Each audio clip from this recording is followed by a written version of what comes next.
This is my 17th year participating in Fine Arts for Ocala, which is FAFO. It's a great organization that actually throws an art show downtown on the square, and they call in different artists from all over Florida and maybe even out of the state as well.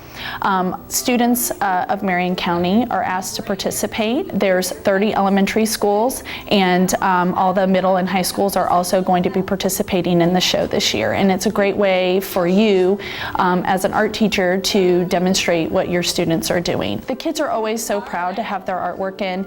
I love that it's not judged on the elementary school level. All elementary school kids get a participation ribbon. They get a little certificate with their name on it, and then their parents are able to come out, grandparents, anyone from the community is able to come out and look at their artwork. This year is really exciting that every school will be represented. The last 2 years, not every school has been represented in FAFO due to 2 art teachers at every school, but this year is just amazing that every school will have the opportunity to have their artwork shown, and then this year, you know, the tent is going to be even bigger because of that. William Shakespeare said, "All the world's a stage, and the men and women merely players." This is certainly true for Forest High School theater students getting ready for Almost Maine. Well, the show is called Almost Maine, almost comma Maine, as if it were a city in Maine. It's written by John Cariani, and it's set in January at 8:45 p.m. And it's a series of 9 different relationships, 9 different vignettes happening all around town at that same time, right when that sweet time of the Aurora Borealis is about to happen. And each of the relationships is at a turning point for one reason or another. Some people have just met, some people are on the we've been married for years, we've had kids, now what?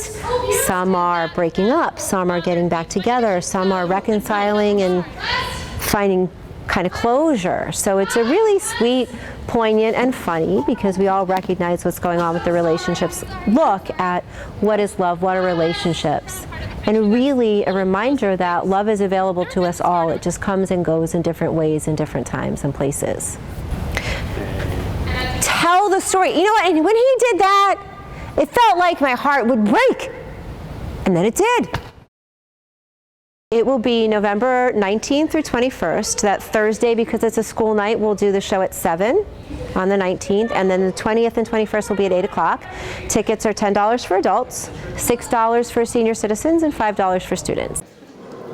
While Forest prepares for Almost Maine, Westport continues preparations for Jesus Christ Superstar, a single production which is costing more to put on than all of the productions last year combined. We're using a lot of metal this year. The sheer weight and volume of all these scenic elements that move around the stage require a stronger material. Also, we're building higher walls, we're building out into the audience, so it's just it's a larger set. But on top of that, we're investing in lighting equipment and sound equipment that's specific to this show. The Andrew Lloyd Webber play runs November 5th through the 15th at the Marion County Center for the Arts. Don't turn red and yellow into blue. In honor of National School Bus Safety Week, Marion County Public Schools and the Ocala Police Department want to remind you to stop when you see a school bus with its flashing red lights on. Unless you have a physical barrier between you and the bus, you have to stop in both directions.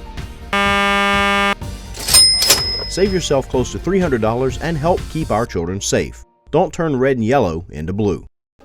One thing that gets kids excited is knowing they are about to consume a delicious treat. The students at Bellevue Elementary are rewarded for their good behavior through a program called PBS, and this time it's with sugar, and you can literally see it take effect. Positive behavior support, what we do is when we have certain expectations here at Bellevue Elementary, be respectful, be safe, be an active learner, and they have to follow those. So if someone's being respectful to you in the classroom, they're being respectful to the teacher could hand them a Bronco buck and they're going to circle that that's the expectation that they're meeting. Being responsible, if they bring in their homework or if they help somebody else out with something, they might get a Bronco buck for being responsible. Being safe, walking in the line correctly, sitting on the the bus. Even our bus drivers are in it. They get Bronco Bucks as well, and they hand them out to the people on the bus. And being an active learner, like knowing your lunch number or doing what you're supposed to be doing in class, sitting and listening and you know, following the directions in class. So they get their Bronco Bucks that way, and as they're handed out, the specific expectation is circled, so that's reinforced. So that's the positive behavior we're looking for. They save up their Bronco Bucks, and throughout the year we have events that they can participate in if they choose to. They don't have to, but if they choose to, they pay their Bronco Bucks back to us and they get to do specific events. October is also Bullying Prevention Month, and each week we'll show you a different anti-bullying video produced by our students over the last couple of years. This week's video comes to us from Dunallen Middle School.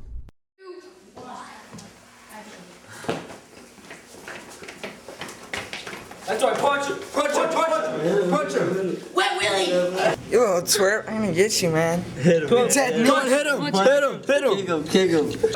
Wet Willie! Wet Willie! Loser! Loser! Oh, the bell's ringing.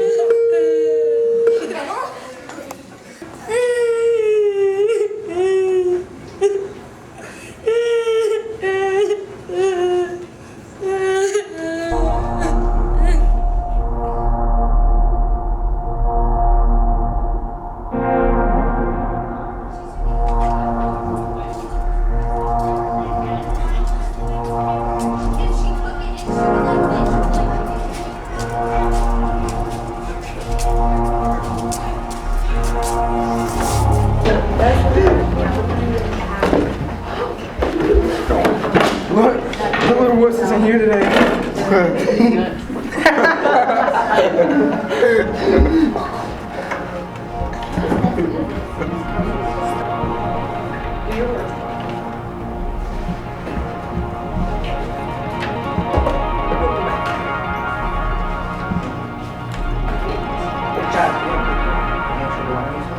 Oh, I got a pen.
Do you have a tardy pass? Yes, ma'am. Oh, thank you.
It's National Teen Read Week, and while they won't meet on the football field until the 30th, Forest and Vanguard will battle it out at Barnes & Noble on the 24th. From 10 to 5, the two schools will be competing in various challenges at the store in the Heathbrook Shopping Plaza. Among the events scheduled, there will be a pumpkin carving contest, jigsaw puzzle battle, a book character costume showdown, and a Scrabble-off. There will also be a fundraising challenge running through Halloween. All of it to support the school libraries and National Teen Read Week. Just a reminder, Wednesday, October 28th is an early release day, so students come home 2 hours early. Wait, didn't we just have one of these? They seem to happen all the time. I do not hear that complaint as much now as in the past when we started them several years ago, because we put them on the calendar so far ahead that parents can allow for those special days. I know in other counties around us, every Wednesday is an early release day. We are fortunate to be able to provide that professional development on a regular basis, but not intrude on that family situation on a weekly basis. So we feel one day a month supports both our families, communities, and our teachers' needs. Remember, students come home 2 hours early on Wednesday, October 28th.